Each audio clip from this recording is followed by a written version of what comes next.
Good morning, good afternoon sa lahat ng ating mga kababayan sa laban ng para sa bayan.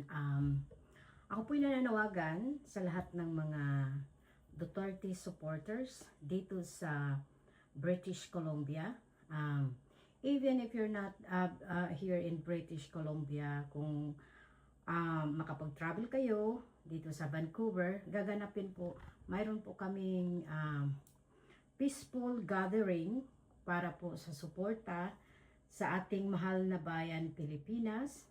So suportahan po natin ang ating Vice President na panawagan natin na hindi dapat mag-success ang mga ang mga plano nilang ipa-impeach totally ang ating Vice President.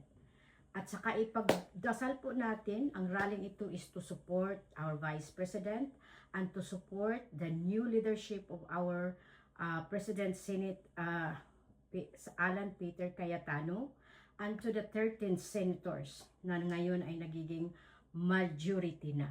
So, mananawagan tayo, magkaisa tayo. We'll be there to have a good chat at magdasal tayo na lahat ang ito ay mapasatama ang mga desisyon nila at walang kinikilingan na dapat dinggin ang lahat. Support also to our Senator Bato na hinahabol ngayon ng mga Gigimon na wala naman silang warrant of arrest according to Junbic Remulla. Wala. Pero ang pinagkatataka natin dahil may bit-bit ang hunghang na sundalong kanin, which is Trillanes. Alam mo si Trillanes, wala walang papel yan sa Pilipinas. Dapat yan makulong kasi isa rin yan sa nanggulo. Kasabwat kasi yan, kunayban siya ng mga Gigimonyo sa ating bansa. Kaya, alright, so let's go. Please follow the page DDS Maisog Vancouver, okay? Ulitin ko. First, please follow the page dito sa Facebook page DDS Maisog Vancouver.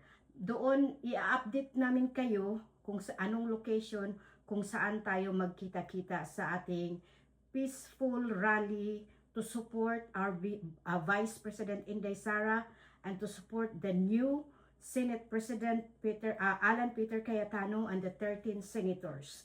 At yun, ipapakita natin ang suporta natin, magsama-sama tayo. Hindi tayo dapat maghiwalay-hiwalay. Let's go, let's get together.